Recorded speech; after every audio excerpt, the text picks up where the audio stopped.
Good morning. This is the BE second year. This is the third lecture about the Indian Constitution, Indian IGP system. आज हम discuss करेंगे भारतीय राष्ट्रीय कांग्रेस।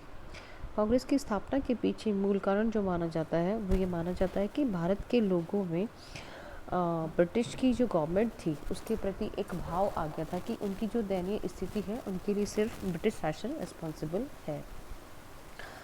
जब ये सोच भारतीयों के अंदर आ गई तो एक कांग्रेस की स्थापना के प्रति लोगों में पॉजिटिव धारणा आना प्रारंभ हो गया था। कांग्रेस से पूर्व भारत में इंडियन एसोसिएशन 1851 में स्थापित हो गया था।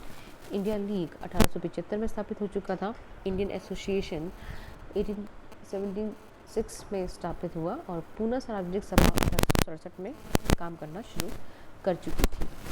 कांग्रेस की स्थापना के बारे में ऐसा माना जाता है कि उसकी स्थापना के पीछे कोई बहुत ख़ास वजह नहीं थी, लेकिन जब हम इसके इतिहास में जाते हैं तो हमें इस बात की जानकारी प्राप्त होती है कि 1876 के बाद में लॉर्ड रिटन के अविवेकपूर्ण कार्य व उसके बाद लॉर्ड रिटन के शासनकाल में इल्बर्ट बिल संबंधी विवाद के कारण अखिल भारतीय संगठन की आवश्यकता पर बल दिया जाने लगा था।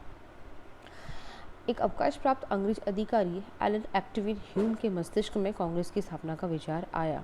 कांग्रेस का प्रथम अधिवेशन पूना में 25 से 28 सितंबर 1885 तक होना था, किंतु प्रथम अधिवेशन 28 दिसंबर 1885 को दिन में 11 बजे गोकुलदास तेजपाल संस्कृत कॉलेज भवन में संभव हो पाया।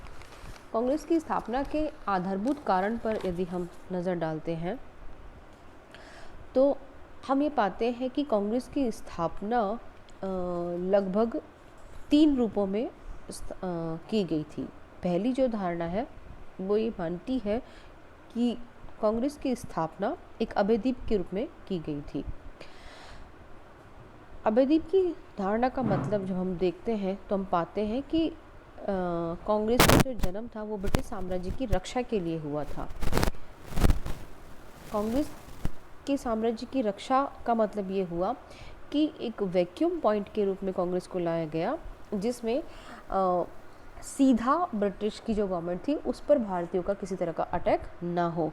ब्रिटिश साम्राज्य के प्रति जो भी हमारी समस्याएं थी या भारतीयों की जो भी नेगेटिव थॉट थी उसको कांग्रेस के माध्यम से सुना जाए और उनके जो अंदर जो विरोध की धारणा है वो सीधे ब्रिटेन पे ना पड़ करके एक वैक्यूम के रूप में कांग्रेस अपना काम करे और उस बात को या उस समस्या का हल निकाल दे।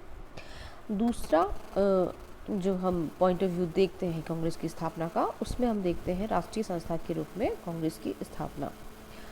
दूसरा जो पॉइंट है या दूसरा जो पॉइंट ऑफ व्यू है वो ये मान के चलता है कि कांग्रेस की स्थापना बेसिकली भारतवासियों के हितार्थ या एक राष्ट्रीय संस्था के रूप में की गई थी। जब हम भारतीय लोगों के हितार्थ की बात करते हैं तो हम ये पाते हैं कि उस समय भारतवासियों की जो आर्थिक हित थे वो नष्ट हो चुके थे या नष्ट होते जा रहे थे। हमारे यहाँ हमारा शासन खत्म हो चुका था। ऐसी स्थिति में भारतीयों के बीच में विद्रोह होना या भारतीयों के बीच में नेगेटिव सोच का होना जायज़ है। ऐसी स्थिति में कांग्रेस एक ऐसी संस्था के रूप में आई जिसने समस्त भारतीयों की समस्त समस्याओं का एकीकरण करने का कार्य किया। समस्त समस्याओं का एकीकरण करने का कार्य का मतलब ये हुआ कि राजनीतिक रूप से जब पूरे हिंदुस्तान में एक संस्था बन गई तो वो जो ये संस्था थी उसमें हर भारतीय अपनी समस्या को रखने लगा और उस समस्या को जानने के बाद में राष्ट्रीय स्तर पर उस बात को आवाज़ मिलने लगी। कांग्रेस की स्थापना को लेकर के जो थर्ड पॉइंट है या थर्ड जो व्यू है वो है एक प्रैक्टिकल अप्रोच या वास्तविक स्थिति। प्रैक्टिकल अप्रोच ये मान के चलता है कि वास्तविकता में कांग्रेस की जो स्थापना थी वो देश को वैधानिक प्रगति के मार्ग पर आगे बढ़ाने के लिए की गई थी। इसका मतलब ये होता है कि कांग्रेस की स्थापना के बाद में भारतीयों के बीच में कॉन्स्टिट्यूशंस के प्रति या संविधान के प्रति एक नई विचारधारा आई और हम नियम कानूनों या नई सोच का नई समझ का वेट करने लगे या हमने कॉन्स्टिट्यूशन नाम की चीज़ को निर्मित करने का प्रयास करना शुरू कर दिया। कांग्रेस की स्थापना के बाद में हम जब राष्ट्रवाद को देखते हैं तो राष्ट्रवाद भी हम दो विभागों में बांट देते हैं या दो भागों में बांट देते हैं, जिसमें पहला जो राष्ट्रवाद है उसको हम नाम देते हैं उदारवादी राष्ट्रवाद। लिबरलिज्म का मतलब ये होता है कि हम अपनी बात को किसी विद्रोहात्मक प्रवृत्ति के साथ में ना रख करके पॉजिटिज्म या बहुत ही संवैधानिक तरीके से रखें। ये जो राष्ट्रवाद है उसका काल जो हम मानते हैं, पहला जो काल था वो है नरम राष्ट्रीयता का काल, जिसको हम बांटते हैं 1885 से लेकर के 1905 तक। 1895 से लेकर के 1905 के बीच का जो उदारवादी राष्ट्रवाद है उसमें हम पाते हैं कि ब्रिटिश सम्राट के प्रति हमारा विश्वास था, सहयोग की नीति हमने अपना रखी थी और याचना, स्मृति पत्र और प्रतिनिधि मंडलों के आधार पर हम सब कार्य करते थे।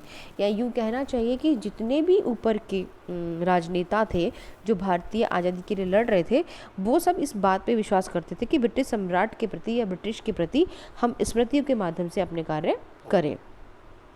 द्वितीय काल जब हम देखते हैं उदारवादी राष्ट्रवाद का, तो दूसरा जो काल आता है वो आता है उग्र राष्ट्रीयता का। ये काल चलता है लगभग 1906 से 1919 के बीच। इस 1906 से 1920 के काल का पॉइंट ऑफ व्यू जब हम डिस्कस करते हैं तो हम पाते हैं कि इस समय पर जो राजनेता थे, जो देश की आज़ादी के लिए काम कर रहे थे, उनका बेसिकली पॉइंट ऑफ व्यू था कि हम ब्रिटिश शासन पर दबाव डालकर शासन व्यवस्था के मौलिक परिवर्तन करवाने का प्रयत्न करें। इस उग्र राष्ट्रीयता के बीच में हम जब स्टडी करते हैं या हम जाते हैं तो ऐतिहासिक रूप से हमें इस बात का पता लगता है कि इस समय में लोगों ने याचना को ख़त्म कर दिया था, स्मृति को ख़त्म कर दिया था और वो प्रेशर बना करके भारतीयों की बात को रखना चाहते थे। तीसरा जो युग है वो हम देखते हैं उदारवादी राष्ट्रवाद का, वो है राष्ट्रीय आंदोलन का गांधी युग। क्योंकि लगभग 20 साल तक गांधी अंतर्राष्ट्रीय और राष्ट्रीय स्तर पर सक्रिय रहे, तो इस युग को हमने राष्ट्रीय आंदोलन का गांधी युग नाम दिया है। इस युग में गांधी जी ने असहयोग आंदोलन भी किया, सविनय अवज्ञा आंदोलन किया और भारत छोड़ो आंदोलन किया। इस समय काल में हम देखते हैं कि गांधी जी ने नॉन वॉयलेंस को अपना आधार बनाया था, अहिंसा को, और ट्रुथ जो था उनका, सत्य भी उनका साधन रहा।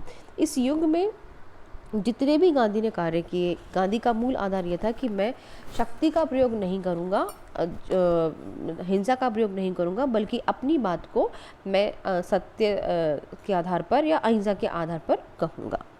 कांग्रेस का एक पक्ष जो उदारवादी पक्ष है कि कांग्रेस क्या चाहती थी, कांग्रेस का लिबरलिज्म जो फैक्ट है 1885 से 1905 तक वो क्या था। सबसे पहले हम बात करते हैं कि कांग्रेस का जो सोच थी वो थी कि ब्रिटिश सरकार के प्रति हमारी राजभक्ति बनी रहे। ये उसका उदारवादी पक्ष है। इसको हम ये नहीं कह सकते हैं कि वो ब्रिटेन के प्रति झुकी हुई थी या ये संगठन ब्रिटेन का के समक्ष झुका हुआ था, बल्कि ये था कि वो राजभक्ति को स्वीकार करते थे। दूसरी बात यह है कि कांग्रेस का जो लिबरलिज्म पार्ट था वो अंग्रेजों की न्यायप्रियता में विश्वास करता था। उनका ये मानना था कि अंग्रेज कभी भी हमारे साथ में गलत नहीं करेंगे। ब्रिटेन के साथ संबंध स्थापित करना भारत के हित में कांग्रेस का उदारवादी पक्ष मानता था। मतलब कांग्रेस के जो उदारवादी नेता थे वो ये मानते थे कि ब्रिटेन के साथ में यदि हम चलते हैं तो वो भारत के हित में रहेगा।